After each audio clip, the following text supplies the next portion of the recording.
Hey guys, it's Roderick, and I'm here to discuss the reaction and review of American Horror Story Season 11. First of all, I hope everyone had a fantastic Thanksgiving. Hope you rested. Hope you got lots of plates, lots of turkey. Hope you didn't get lit up for posting any struggle plates on on social media.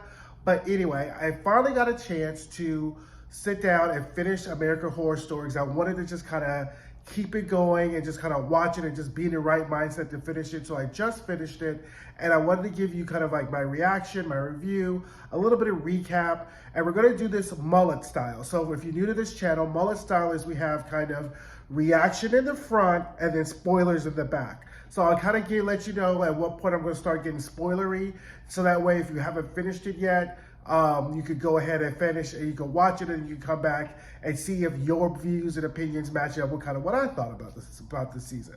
So let's start off. I came into American Horror Story at season 3. So Coven was my first season, right?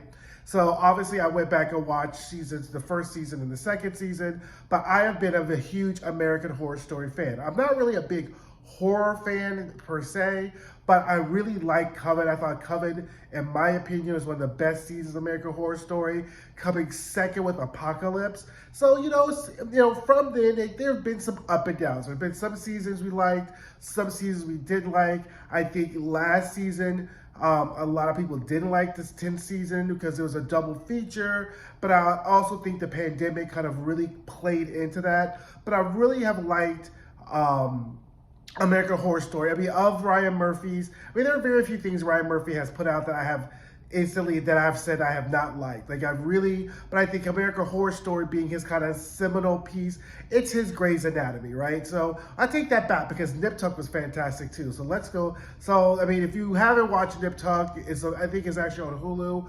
Go back and watch Nip Tuck. That was what I did watch Glee. So there've been like a few things, so it's been in and out, but I really have liked American Horror Story and kind of the anthology series, especially when they start to tie in, things that happen in one season and things that happen to another season. I really have found that to be good. So coming off of the last season, I think I kind of have very low expectations as to what to expect this season. When I saw kind of the promo pictures, I was like, okay, gay, leather, some mass murder coming out, some Jack the Ripper type of thing. But I have to say, I was pleasantly surprised and really thought that this was a really great season, and this is going to kind of probably go into my top 3. Now, I know a lot of people did not like this season because it was either it was not horrific enough, or that it didn't really tie into some of the other seasons, or that felt that he was kind of pushing the gay agenda. First of all, if the latter is your thoughts, get the fuck off my channel, right? Because clearly we're not going to see eye to eye on a whole lot of shit, right? But the reason this was I like this season, and it was because there's a very important season to have, right? Ryan Murphy was doing a lot of things with this season and with these episodes, and kind of thinking about what he wanted to accomplish and whether or not he accomplished it. I think he did. The first thing I think he wanted to do was really to bring light to what a horror is, right? Because if we look at other previous seasons, we have a lot of supernatural, we have a lot of kind of deranged killers, but we really kind of think of what is the true essence of horror. What is something that would be really, really horrific, right? And then in the second time, he's also really kind of making a commentary about the status of really gay life and gay culture and its evolution, right? Because this takes place somewhere in like the early 1980s or kind of late 70s, in that kind of era, 79, 81. There's a couple of flashbacks. And then we kind of move into I think the last is 89, 90 or so, right? So so I think that's also important. And I really appreciate that this was for the gays, right? Especially if you're a gay man around my age at 46, you really get to see, you understand the importance of this season, and not just the metaphors that are used, and also the real life of how important this was. So I think that at this point, stop speaking in code. If you haven't watched it, Go watch it, finish it up, and then we're going to get to real, like, the meat and gritty, okay? So, now let's get to the spoilers, whatever. What I really liked about this is because the true essence of horror is something that is impending, coming at you, and you do not want to know what it is, and you do not know how to stop it, right? If you think about Murder House, Asylum, even Coven, Circus, Hotel, Cult, Roanoke, Aliens, the Pill People or whatever in Provincetown, there was always this kind of impending sense of horror or doom, and the characters are trying to navigate and figure out, what is this problem? How are we going to stop it? And whether it's by supernatural means or sometimes stupid means, or sometimes they didn't at all because they got killed, but we all can appreciate that. What he does in this season is take a real life actual horror, which is the beginning of the AIDS epidemic, and give us characters in which we are really connected and really care about their journey. And then if you're watching this, and don't really understand the context of it, he does a very good job of linking the context in which you can really see kind of not just the evolution, but just kind of the causal chain between where we started and where we are now. Because I think a lot of people, especially if you're born, the past 20 years or so, a lot of times you think that whatever's going on or happening now is new and exciting because it's new to you, right? But in that case, it really is not, right? So what we see is that the gay culture, gay lifestyle was very much a subculture, right? And yes, there was a lot of leather, BDSM, but gay lifestyle was very much a subculture, right? Now, there was people didn't necessarily say they had, I have a gay friend or I have a gay cousin or whatever. People were walking necessarily all the time, being out, being proud, and being accepted. Yes, they were, but it was not as prevalent or as accepted and or tolerated as it is today. So what we see is that it started from the subculture movement, and then how now we kind of have now this very mainstream accepted, gay culture, gay life, marriage equality, and that is because of what has happened during the AIDS crisis. Because what people don't realize is that there is an entire generation of gay men who were decimated, who no longer exist because of AIDS. Millions and millions of men, and the government did nothing to stop this. And we kind of got there's a lot of comparisons during the pandemic to the AIDS crisis, which some people agreed with, some people disagreed with. But what we also saw is how when a crisis affects a insular minority people that people don't really care about, you see kind of what the government reaction is. So the story starts off with, Gino, he's a writer, he's dating Patrick.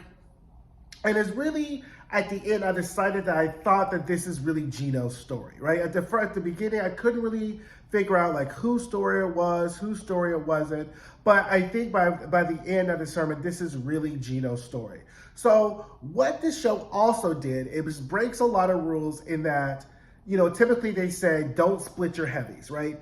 I mean, very few times can you have two bad guys in the same movie or the same series, and it doesn't dilute the trajectory of your protagonist, right? But what Ryan Murphy did in this series is that he gave us two equally horrific bad guys in the same series, kind of tailed them together, stitched them up, pun intended, right?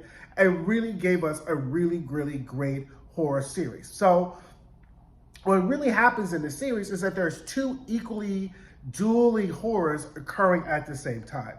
You have, you have a serial killer that's out here that's killing gay men, and you have the impending arrival of AIDS, right? But the problem is that everyone's kind of thinking about the serial killer. No one's really thinking about the AIDS because it's not becoming prevalent yet. So then we have Billy Lord, who's also a scientist, really epidemiologist. I think she's probably an epidemiologist, and she's looking at the kind of nucleus, the kind of the beginning embryonic stages of the AIDS crisis. We have Sandra Bernhard, who's this kind of quirky lesbian who has conspiracy theories, which you really don't know whether or not they're true or not. Charlie Carver plays Adam, whose friend becomes missing. Patti LuPone is his bathhouse singer. And we have a kind of other reoccurring characters that are coming in. So really what happens is that when, Gino gets kidnapped, okay, by the serial killer, right about episode 2, because he's investigating the serial killer. Patrick, his lover, is this closeted policeman who's not really doing anything. And they're kind of at odds because not only is Patrick closeted, he has this like leather fetish, and he's like stepping out in a relationship too. And Gino's trying to navigate these two things because Gino is one of those gay men that's like very out, very proud, and expects his partner to be so, not just out, but out to the same level and vibrancy that he is, right? Or it may be a generational thing, or it may just be just how Gino is, right? Because Gino was very annoying through this entire series, right? Like, you kind of felt bad for him, but then the other times you were like, really, Gino? Like, when he got taken the second time by the serial killer, I was like, what are you doing? Like, one near miss would have been enough, right? So we really see Gino kind of navigating this world of trying to figure the serial killer, trying to solve his relationship with Patrick, and then really just being kind of the eyes and ears commentary, or that kind of beginning stages of what the early age activists look like, right? Because by the time we get to the end, we see that Gino has gone full activist mode as he's battling with his own personal AIDS crisis as well, right?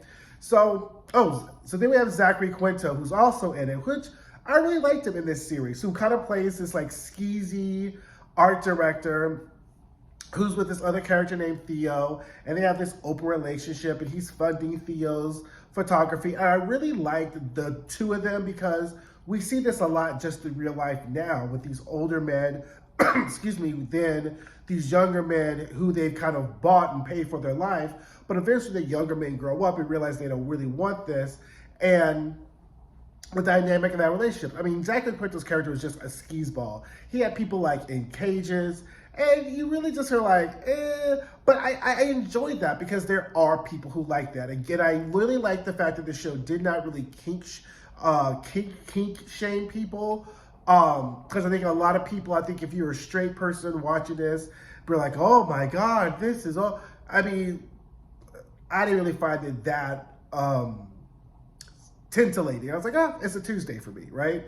So I really like that. I really also like the fact that a lot of the characters and their storylines very interwoven, like are very kind of connected. You got Fran connecting with Patti LuPone because she was like reading tarot cards, and then you had, Adam and Gino linking up because Adam was working at Gino's paper, then Fran coming along, and then you find out this very interesting and very sad backstory that connects Zachary Quinto's character with Patrick.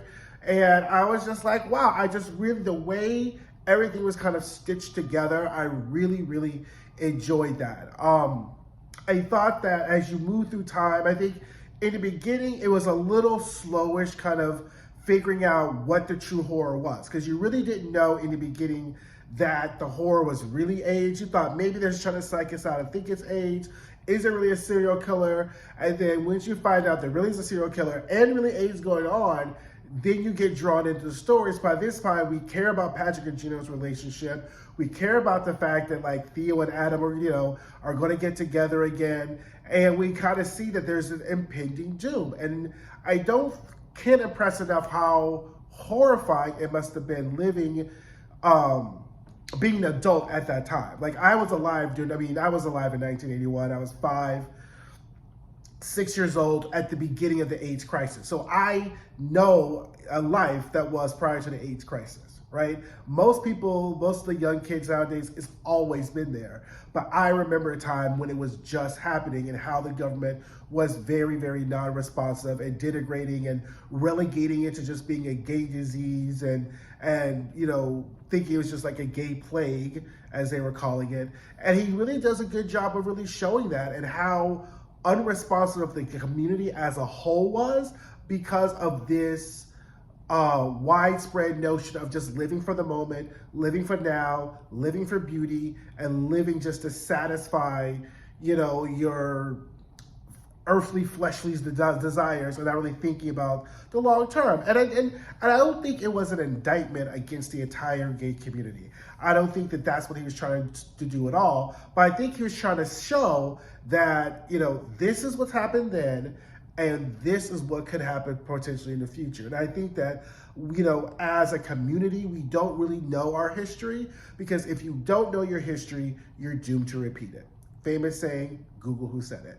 So that's what I really liked about this series. I thought that, you know, he was really, I took it as a love letter to his community. I took it as a love letter to all those men, because Ryan Murphy is 57, so he's 11 years older than me, and he probably went through, I mean, could you imagine going to all those funerals? I mean, the metaphors or the imagery they used at the end with men just falling into graves, falling into graves, falling into graves, I thought was just fantastic, because to go to a funeral every week, and if you watch Pose, for example, another great show by Ryan Murphy, you kind of got that sense, you know, when Pray Tell was still talking about how tired he was of going to funerals, you really just don't get the grasp and the gravity of, if you, you know, take all your entire close friend group, right, and just imagine going to their funerals every week, right? So that's what it was like. And I thought that he did a really good job of that. And I really, and in the end, I really liked the series. I thought that it was different take on horror. I thought it was something that was very gay-centric. And, you know, it's something that really showcased gay dynamics, gay relationships, that wasn't in a kind of showcase side carnival-y way where we're just accessories to a plot. Oh, there's two gay guys, or there's two guys like having sex, and we're not, and our love, our trials, our tribulations aren't really showcased. And I think he did a really great job with that. So I just wanted to hop on and tell you all what I think and why you should watch it, or why I think you're gonna like it. You know, I'm always gonna go in and cheer and celebrate gay stories, queer stories that affect us as gay men, because the more representation that we have as a group, as a community, the more accepted that we will be as a community. Because the more people see us and see how we can show up in the different ways, then it does not become such a shock when you meet someone who's gay, lesbian, transgendered, bisexual, questioning, interested, or who's an ally, right? So anyway, have a great weekend, guys. Love you. And if you're new to the channel, please like and subscribe. Check out some of my other videos. And I will see you all Sunday for White Lotus. Okay, bye.